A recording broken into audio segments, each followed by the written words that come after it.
Hi. Seems we have an important message from the man upstairs. So let's see. Fentanyl. So, what I've learned is fentanyl is a synthetic opioid that is up to 50 times stronger than heroin, and it's 100 times stronger than morphine. It's a major contributor to fatal and even non-fatal overdoses, at least in the U.S. So there are two types of fentanyl. There's the pharmaceutical, and then there's the illegally made fentanyl. Both are considered synthetic opioids. Pharmaceutical fentanyl is prescribed by doctors, to treat severe pain, especially after surgery or for people with advanced stage cancer. So, however, most recent cases of fentanyl-related overdoses are linked to illegally made fentanyl, which is distributed, actually, through illegal drug markets for its heroin, effect, or like effect. It's often added to other drugs because it is an extreme potency.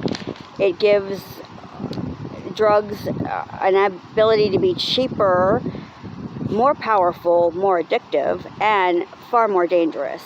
Illegally made fentanyl is available on the drug market in different forms, including, liquids and powders. Powdered fentanyl looks just like many other drugs. It's commonly mixed with drugs like heroin, cocaine, methamphetamines, and even made into pills that are made to resemble other prescription opioids. So fentanyl-laced drugs are extremely dangerous, and many people may be unaware that their drugs are laced with fentanyl. It's in a liquid form, it can be found in like nasal sprays. It's been dropped onto paper. It's also in small candies. Excuse me. Fentanyl and other synthetic opioids are the most common drugs involved in overdose deaths. Even in small doses, it can be deadly. Drugs may contain deadly levels of fentanyl, and you wouldn't be able to see it, taste it, or smell it. It is nearly impossible to tell if drugs have been laced with fentanyl. Unless you test your drugs with fentanyl test strips, which most people don't have. There's also an animal tranquilizer called xylazine that's increasingly been found in the U.S., used in illicit drugs too, in the supply, and linked to overdose deaths.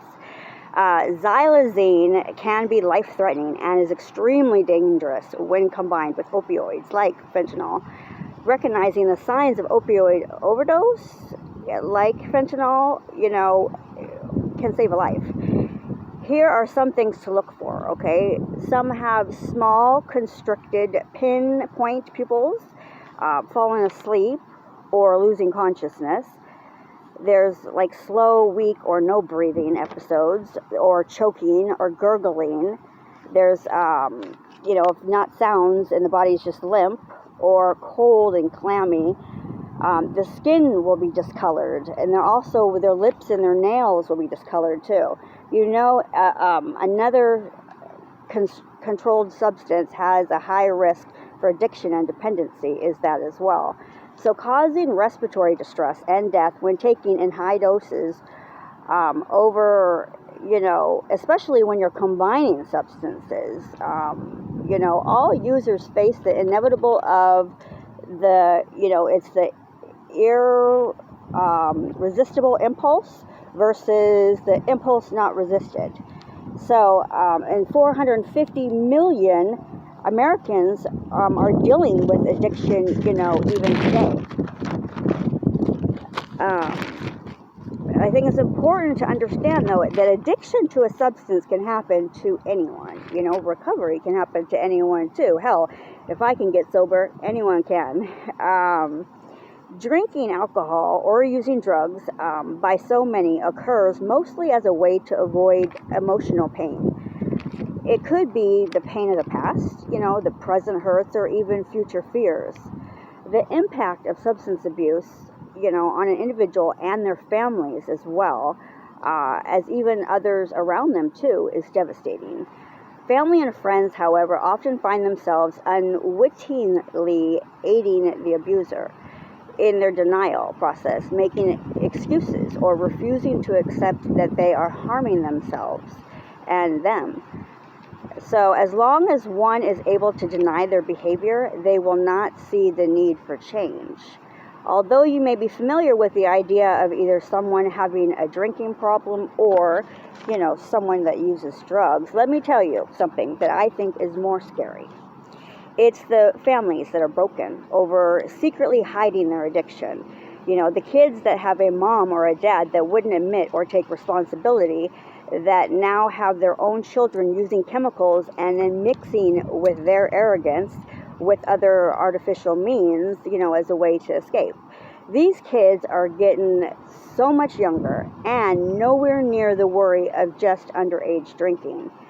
But for example, in my career, I've treated and cared for preteens, 8th graders even, that were abusing inhalants, or sniffing glue, as they say, that was causing convulsions. They were dazed or dizzy, seizures, and delayed anxiety. So there's also chroming, it's called, and it's like perfumes or strong deodorants, paints, hairsprays, just to get a quick high. They called it huffing too, which actually that is what killed Aaron Carter, the singer, little brother to Backstreet Boy. That's what he died from. It was a kid in the media before and after. The guy was taking his prescription Xanax and then drowned after inhaling what he was addicted to doing. It's called difluorethylene, I believe. It's a gas basically often used in cans of compressed air, as reported by LA County Medical Examiner, the coroner.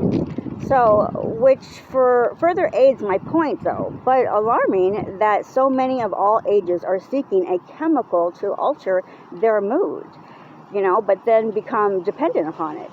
These celebrities now have the potential to aid our kids today on the problem or the solution to the nationwide epidemic of now even adolescent substance abuse. So, society today encourages, the use of alcohol at almost every occasion even. Drinking is not limited to specific amounts or even certain rituals or times of the year. The use of alcohol, too, is increasingly romanticized and idolized by younger ages.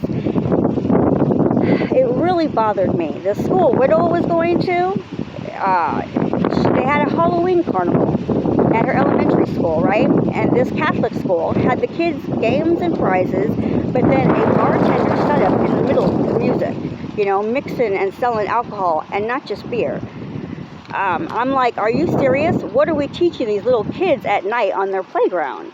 The impact of the consumption of alcohol, even on the individual families, employers, and churches is devastating too, But can I just add also that even anything over the counter can be problematic. You have to use your ID now to purchase even cough syrup, and you can't buy more than one at a time.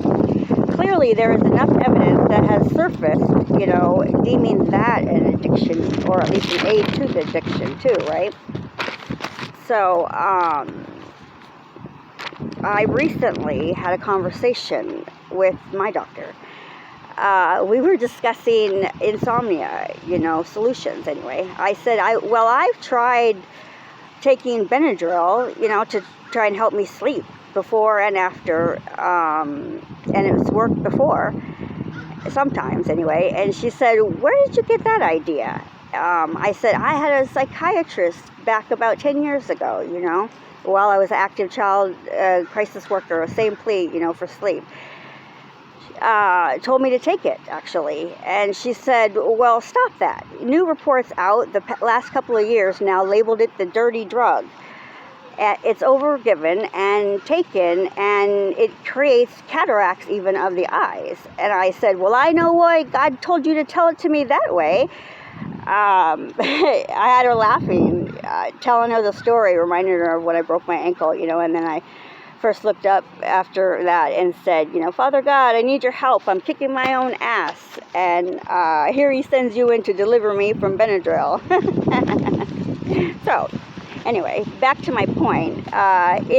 It's taking a look at everything we may be consuming. The world may encourage the use of drink or some type of drug by promising good times, many friends, and great glamour, right? But what actually happens is, to those who continue to use and abuse, especially over length of time, is the exact opposite. Bad times, fewer friends, and physical deterioration, mentally too, and generally a host of other, woes such as depression, broken families, relationships, and financial as well as legal difficulties too. Abstinence is not only possible, but it is desirable for two reasons. Number one, the person who drinks or uses may not be able to determine if they can stop whatever they are, addicted to. Number two, your emotional health, as well as the, I'd say, mental state even of your mind fuels the inability to quit after just one or two, fill in the blanks of whatever it is. So the good news is, when you get to the other side, you get another two reasons to stay there, wanting to get the help personally and then wanting to help others. Really, it starts off even easy because you're learning things yourself and then you share it, right? So just like we are told, we do that. But I find it funny because the more I desire to teach, I learn. And years ago, as a teenager, I had a closer relationship, actually, with my best friend's mom than my own, because that mom would step in and show me warmth, empathy, even affection, and open arms, the exact opposite, actually, of what my own mother ever showed me. I labeled her as a stepmom.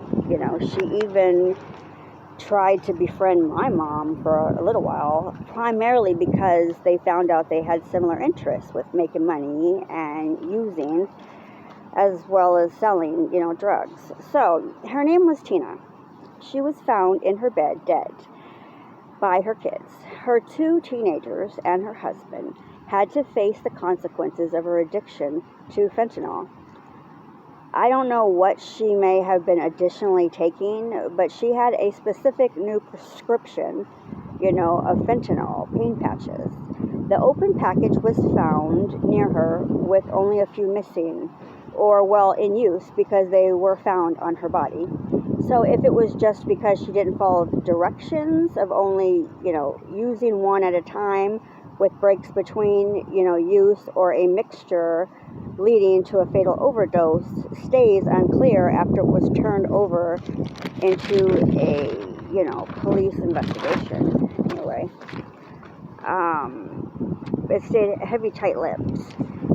I remember very clearly, though, going to that funeral. This family I was once so close to, for decades even, became estranged. I just knew and decided, again and again after that, to be aware. I don't want to die young. I want to be careful of my choices. I want to know all about my children individually and each of their choices. And, my spouse, because I don't want to do any of this ride we call life alone, right? I also want to support anyone I can to, do the same for themselves and their loved ones too, right? I have Tina in addition to my grandparents and my stepdad, my kids too, included in a tattoo I have on my arm. I actually designed it with Tatiana. She drew it, and then the tattoo artist, went over it. The people that I care about the most. I never even considered getting a tattoo before, and I'm not telling someone else to get one. It's just that for me, this is very personal. when very specific people, you know, began to die, I felt the urge with the pain to honor and carry them in some way. You know, the people that showed me the most love and compassion. Just recently, you know, my best friend took me actually to and from a procedure I had that requires, you know, them to put you to sleep. I know it was God when I thought to ask the doctor just before he started, you know, what he was planning to do and administer in my IV, you know, medicine. And I said, asked him what it was, and he said fentanyl, which I then replied, no thank you. I'm sure you guys, you know, can guess why I might have felt a little freaked out. The good news is even then, at that point, I was comforted and offered another 2 more choices as well, right? All right, guys, talk to you soon, okay? Bye.